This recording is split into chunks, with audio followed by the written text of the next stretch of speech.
Bali ito, prepare na ulit tayo ng inverter. Bali ang model niya, ayun, BS 999 Azul. Bali wala naman sinabi yung may-ari nito kung ano yung sira. Wala rin nakalagay na note. Bali buksan na lang natin yung ibabaw. Tanggalin ko lang.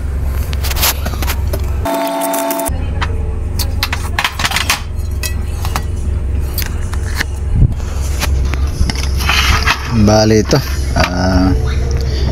wala naman ako nakitang sunog o lumobo o natanggal. Bali pwede natin testingin to. Kabitan lang natin ng battery. Bali yan, ito yung output.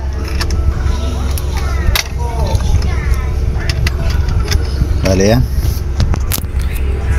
sa test light lang muna natin lalagay dito. Ayan, tumunog na yung relay. May ilaw na siya. Bali, subukan natin testingin. Bali yan. Bali, on ko na. Bali yan, nawala. Walang tunog. Bali, wala siyang tunog. Bali, pag ganun, kailangan ng kalasin to. Maghanap tayo ng parts na may sira dito. Bakit tayo lumabas ng output? Bali nagpopondo lang siya sa dalawang capacitor. Hanggang doon lang siya. Hindi siya makalabas. Bali kalasin ko lang. Pinabilis mo na naman.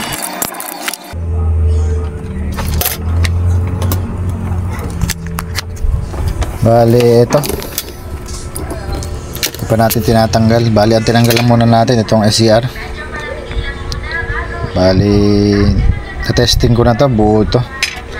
Pati itong sa flip-flop nya, sa ano nya. Ayan o, bali PC8Y7 to, buo rin to. Bali ang naging problema pala niya ito sa DB3. Bali yan, ayan yung tester natin. Bali dito ko lagay sa may DB3. Ayan, bali pumapalo siya. Ayan, yan siya. Bali shorted siya. Dapat pagka tinetester to, wala siyang reading. Baliktaran. Tingnan natin yung probe natin. Ayan, nabaliktad ko na, pero gumagalaw pa rin. Ayan, pointer natin. Ayan. Bali yan. Bali shorted talaga siya. Ayan. Bali palitan lang natin to, saka natin balik yung ibang parts na to. Bali kaya ako siya tinatanggal pati ito kasi minsan kasama to sa nasisira. Bali yung dalawa naman na to ngayon wala naman sira. Bali dito lang. Bali kalasin ko lang to, palitan natin ng iba.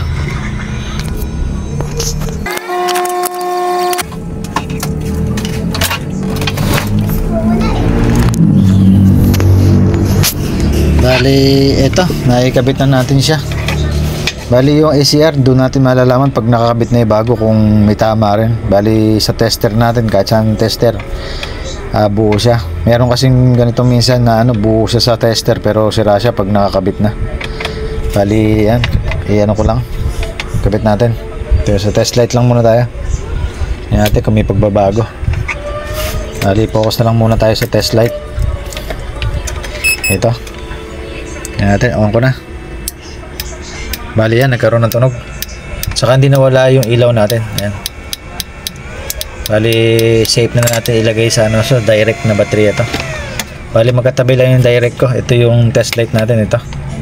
Ito yung direct. Saka ito sa clamp. Bali kabit ko lang dito. Bali yan.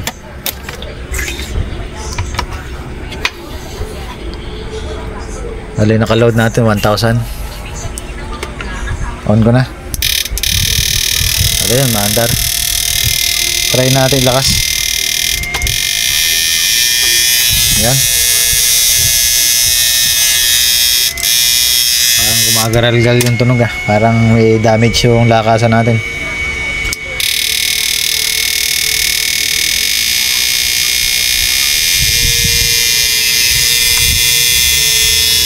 Try ko lang palitan ng iba.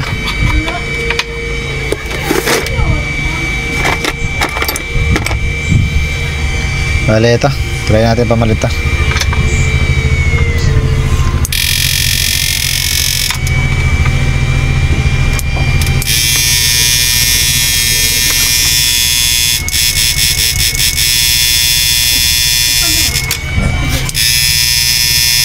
Bali, try natin uli yung dati.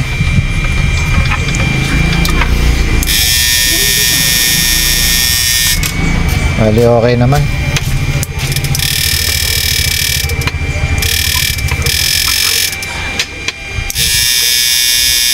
Hindi, nagpapabago-bago talaga. Bali, kailangan palitan din natin yung lakasan.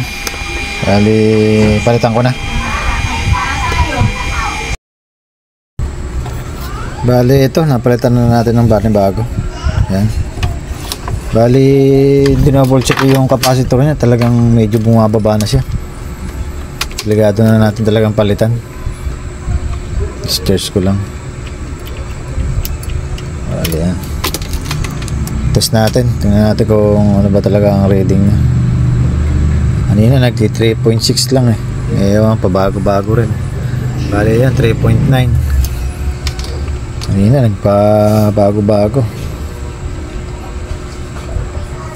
Bale ito.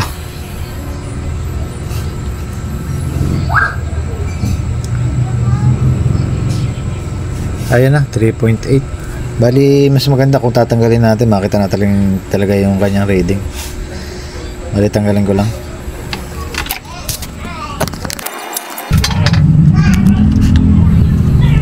Bali ito, natanggalan natin. Bali ito yung reading nya. Okay ko lang. Yan. Bali yan talaga mababa na, 3.8 na lang. Bali malaking bagay kasi kung di pa na gano'ng nababawasan to. Ay, medyo mababa na. Bali kada gagamitin niya magiging 3.6 na lang to. Maaari pagka nagtagal-tagal, ito na ang kahinat nito, ng ganito.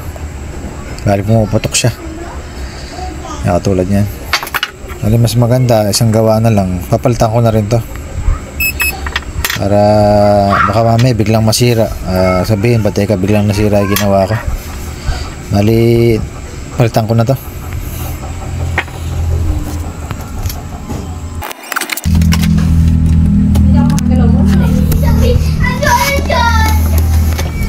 Bali, ito napalitan ko na ng capacitor. Bali, tinanggal na rin natin yung trimmer dito. Tapos nag-adjust din tayo dito sa ano niya, sa protect niya. Bali, ito pinalitan natin yung ano rito. Ito. Yung 1K ginawa natin 4.7. So protect yan para ano, ma-adjust. Bali yan. Bukod doon, di na natin nilakas dahil malakas naman to. Di na tayo nagpalit ng resistor. Dito, 470. Kasi naka ano na to, yung ilalim ng trimmer na to, naka jumper na, sagad na to. Bali yan, testing ulit natin. Yan ko lang ng ano, output. Bali yan, okay na. Try natin, naka test bulb lang tayo. Bali, ayan. Ayan, on natin. Bali naka 2000 watts tayo. Yan. Masalo yan. Lagyan natin, sagad na natin. Yan. Bale, ito kinakain niya sa ano, sa battery. Tanggalin ko muna yung blower. Bale yan. Bale, on ko na. Yan. 70 ampere. 800 watts. 800 plus. Bali sa problema niya okay na. Tanggalan natin ito. Yung capacitor dinamay na natin, mahina na. Okay na.